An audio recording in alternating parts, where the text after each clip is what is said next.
Hello, मी पटवर्धन बोलतोय. भाऊजी असं कसं झालं? हे कुठेही असले तरी ते सुखरूप असावेत असं मी नेहमीच म्हणत आले, पण देवाने नाही ऐकलं माझं. सोडून गेले ते.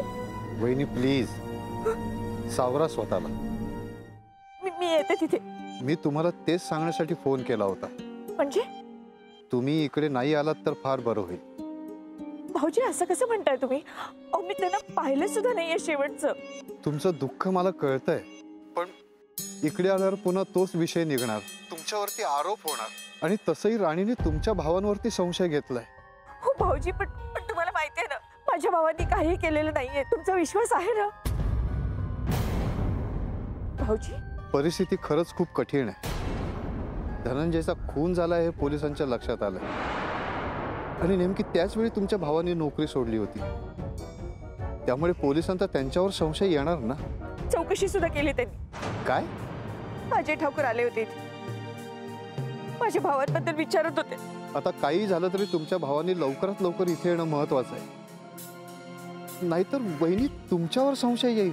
अहो हो, मी त्यांना कॉन्टॅक्ट करायचा प्रयत्न करते, पण अजून नाही झालाय संपर्क. बरोबर. मला सांगा मीरा कुठे आहे?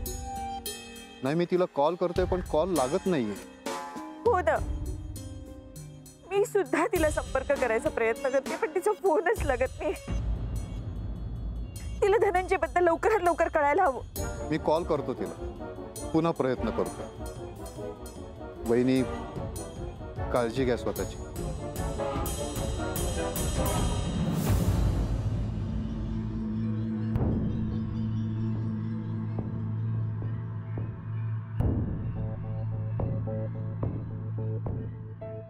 आई, अजय असा का झोपलाय? अगं खूप थकलाय ना. काल गेला तो आज झालाय बघ, रात्रभर झोपला नाहीये. अहो मग अंथरूण तरी घालायचं ना, तसाच लादीवर पडलाय. अगं लहानपणापासूनची सवय आहे त्याची. खेळून दमून आला ना की असाच लादीवर येऊन पडायचा. अहो पण पाठ धरेल ना त्याची. नाही ग, सवय आहे त्याला. तू सांग, तू कशी आहेस? आई, कालपासून अजयनी मला फोनही केला नाहीये ना मेसेज केला, म्हणून म्हटलं बघावं घरी तरी आलाय का अजून पोलीस स्टेशन मध्येच. अगं मला सुद्धा फोन केला नाही त्याने, कामातच होता तो. त्या बाईचा नवरा हरवला होता ना. मग काय झालं पुढे? झाली का ती केस सॉल्व? बरं झालं ती केस सॉल्व झाली. आता जरा तरी वेळ मिळेल अजयला. आणि तसंही खूप टेन्शन होतं त्याला त्या केसचं. कसलं टेन्शन कमी होत आहे? का? काय झालं? अगं त्या बाईच्या नवऱ्याची डेड बॉडी मिळाली. काय? हो, त्याचा कुणीतरी खून केला असं सांगत होता तो. मला त्या बाईबद्दलच वाईट वाटतं बघ. तो बिचारी इतके दिवस नवऱ्याची वाट बघत होती आणि त्यातही अशी बातमी आली. आई, त्यांनीच म्हणजे राणी सरदेसाईंनीच अजयला वाढदिवसाच्या दिवशी गिफ्ट पाठवलं होतं. हो अगं, अजयने ते गिफ्ट तसंच ठेवलंय, परत करायचं म्हणत होता. पण मी आता त्याला सांगते थोडे दिवस जाऊ देत मग परत कर. तुला काय वाटतं? बरोबर आहे. बरं, तुमची तब्येत कशी आहे आता? छान. डॉक्टरांनी दिलेली औषधं घेताय ना? हो य. तुझे आई बाबा कसेच सांग? बरं. हे बघ, आता ही केस जरा हातावेगळी झाली ना की मी अजयला समजवते, बोलते त्याच्याशी. हे लग्न लवकरात लवकर व्हायला हवं. मुलीकडच्या असं फार वेळ थांबून ठेवलेलं बरं दिसत नाही ग, हो ना? बरं आई, मी निघते आता. काय आल्या आल्या चालली? अजयलाच भेटायला आले होते, पण तो झोपलाय ना. मी उठवते त्याला. थांब. नाही नको आई, राहू द्या. त्याची झोप झाली नाहीये, मी उद्या भेटेन ना त्याला. बरं चाल, येते. काळजी घ्या. हो हो, सांभाळून जा. हो. हां.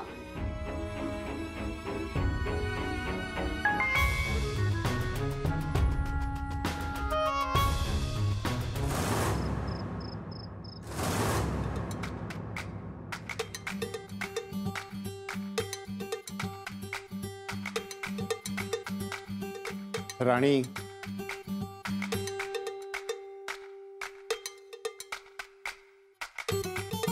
या ना.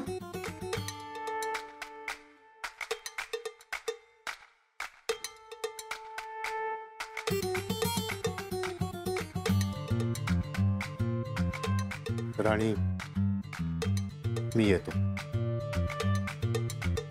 काळजी घे. निघालात? हो, सगळे निघून गेलेत. आता आणखीन कोणी येईल असं वाटत नाही.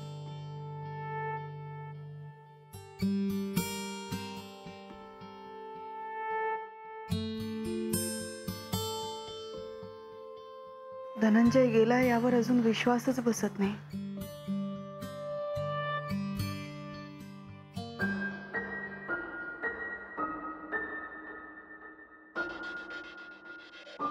काय होणार आहे, कसं होणार आहे पुढे काही कळत नाही. धनंजयची डेड बॉडी अशी सापडावी रस्त्यापासून दूर, हे सगळं काय आहे राणी? नाही नाही, नका आठवण करून देऊ मिस्टर पटवर्धन. मला ना खूप रेस्टलेस फील होतं. हो, मी समजू शकतो.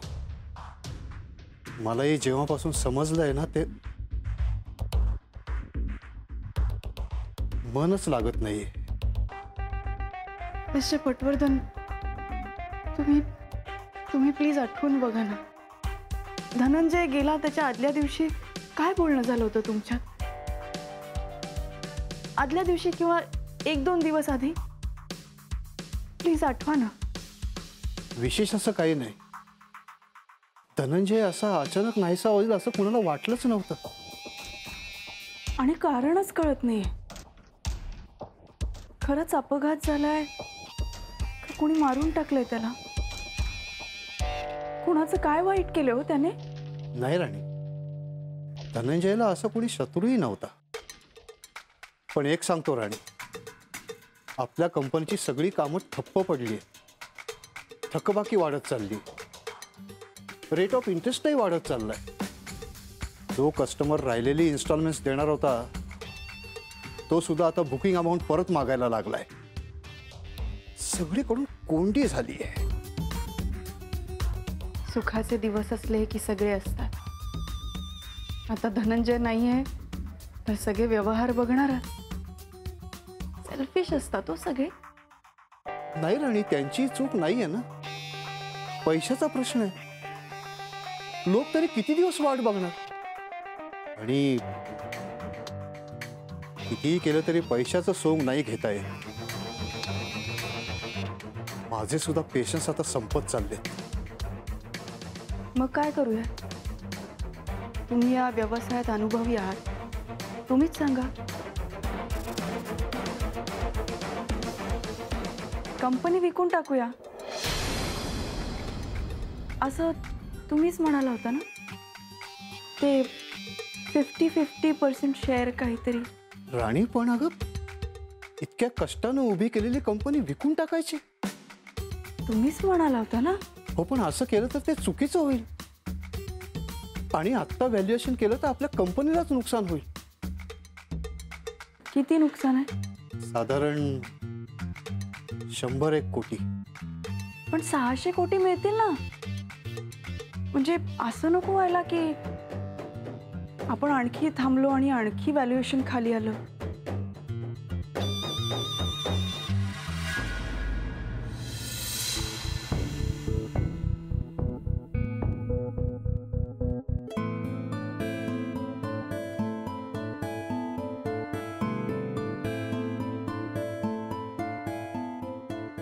अरे का रे उठलास? झोपायचं ना थोडा वेळ. अगं नको, आधीच उशीर झालाय. थोडा वेळ पडतो म्हणाला, कधी डोळा लागला कळलंच नाही. 2 दिवस नीट झोप झाली नाही ना. अरे हो, नेहा पण आली होती. हो, तिने मला उठवलं का नाही? मी म्हंटल तिला उठवते, पण म्हणाली झोपू दे, दमलाय ना खूप. काय म्हणत होती नेहा? कालपासून तुझा फोन नाही, मेसेज नाही म्हणून भेटायला आली होती. एक फोन कर ना तिला. करतो, पोलीस स्टेशनला जाऊन करतो तिला कॉल. आत्ता कर. अगं आई, आत्ता नको, उशीर झाला, आवरून घेतो मी. पण नंतर आठवणीने कर. हो. हा, हे बघ, आवरून घे आणि पोळी भाजी खाऊन दे. हो य. पण आपण आधी प्रयत्न करूयात. मार्केटमधून पुन्हा पैसे उचलून पुन्हा सगळं सुरळीत होतंय का ते बघूयात. मिस्टर पटवर्धन, विकी गेलाय, धनंजय गेलाय, कशाला सगळं वाढवताय? त्यापेक्षा जे आहे, जेवढं आहे तेवढं घेऊयात आणि थांबूयात. नाही राणी, आपण इतक्या सहजासहजी हार नको मानूयात. बरं, पण तुम्हाला सगळं पूल करणं जमेल का? नाही म्हणजे एवढं सगळं घडतंय, त्यात तुमची प्रकृती खराब असते मिस्टर पटवर्धन. राणी, मला काहीही झालेलं नाहीये. ठीक आहे, पण आता जे काही ठरवायचंय ते मिळून ठरवूया. परस्पर निर्णय घेऊ नयेत असं मला वाटतं. माझ्यावर विश्वास ठेव. येऊ मी?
काय?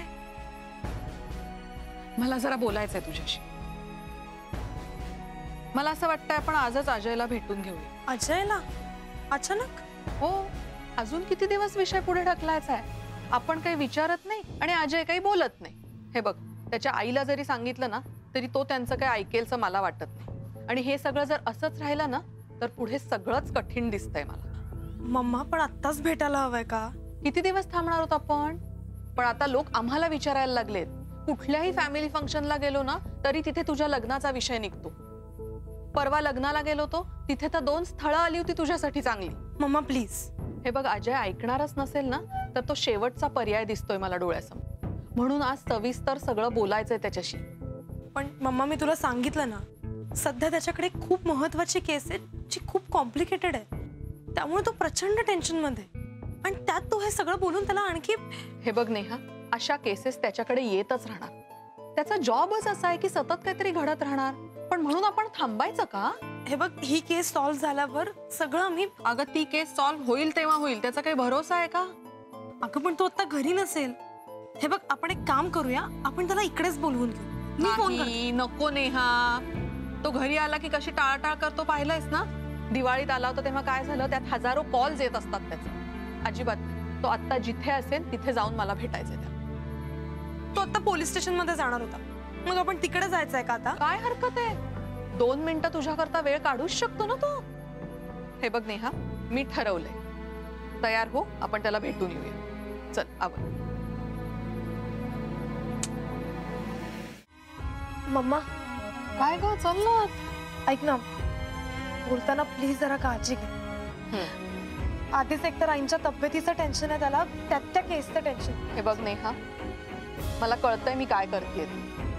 आता तू परत सल्ले देऊ नको. आणि हे बघ, तुला इतके दिवस दिले, तू काहीही करू शकली नाही. तू सतत अजयला पाठीशी घालत राहिली, तोही काही करायला तयार नाही. त्यामुळे आता मी बोलणार आहे आणि विश्वास ठेव, मी नीटच बोल. चल आता, चल.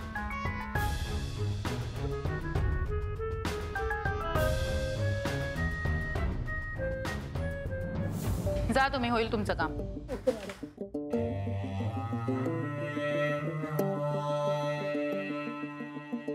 बोला मॅडम, काय काम आहे? अजय ठाकूर सर अजून आले नाहीयेत. आपण मी मॅडम, माझी मम्मी. Oh sorry. नमस्कार मॅडम, बसा ना या. कशी आहेस नेहा? मी बरी आहे. नमस्कार नेहा मॅडम. नमस्कार. अजय किती वाजेपर्यंत येईल? सर येतील थोड्याच वेळाने. 2 दिवसांनी घरी गेलेत. खूप थकलेत ते. त्याशिवाय केसही सॉल्व्ह होत नाहीये, त्यामुळे खूप टेन्शन मध्ये आहेत.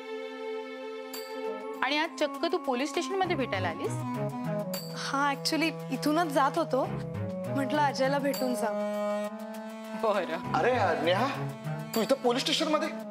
मम्माला घेऊन अजयला भेटायला आले होते. नमस्कार. नमस्कार. पण तुम्ही इथे?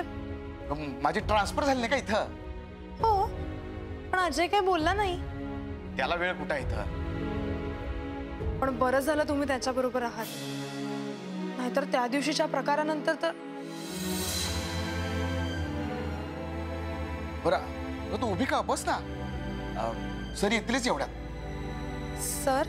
मग सिनियर आहे तो माझा मित्र बाहेर. बरं, मी तुमच्यासाठी चहा सांग. नाही नाही नको, थँक्स. अहो घ्या ना. जय हिंद सर. जय हिंद. नेहा, तुम्ही इथे? हो, ते आम्ही. तुझ्याशी थोडं बोलायचं होतं मला अजय.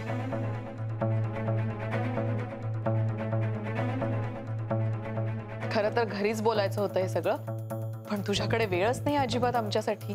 तू भेटायलाही तयार नाहीस, म्हणून मग आलो इकडे. मम्मा, आत्ता तरी वेळ आहे का तुझ्याकडे थोडंसं बोलायला? हा, पण तू बिझी असशील तर नंतर. नेहा, आम्हाला सुद्धा अगदी थोडा वेळ लागणार आहे. चालेल?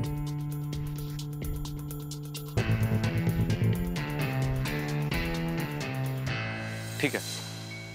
शेलार, सर कॅबिन मध्ये आहेत का? नाही सर, मगाशीच गेलेत. बर. नेहा, ये, आपण कॅबिन मध्ये बसू.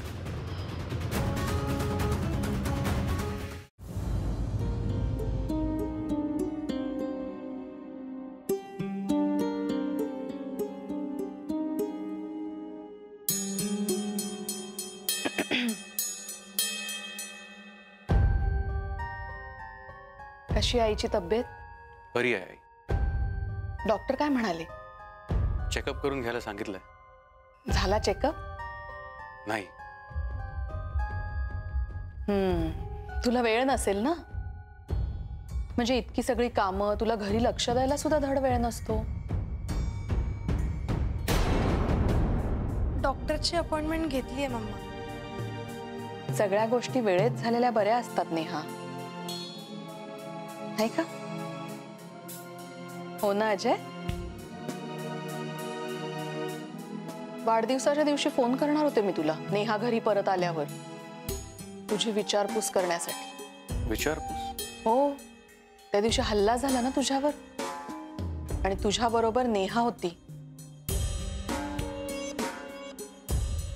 कळलं मला ते अजय, आणि कळायलाच हवं होतं.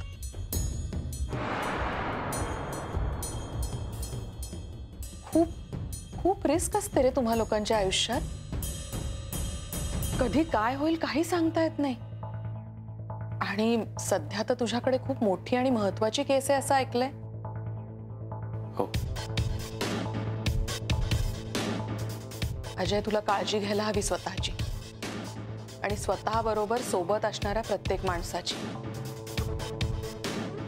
हो. ये.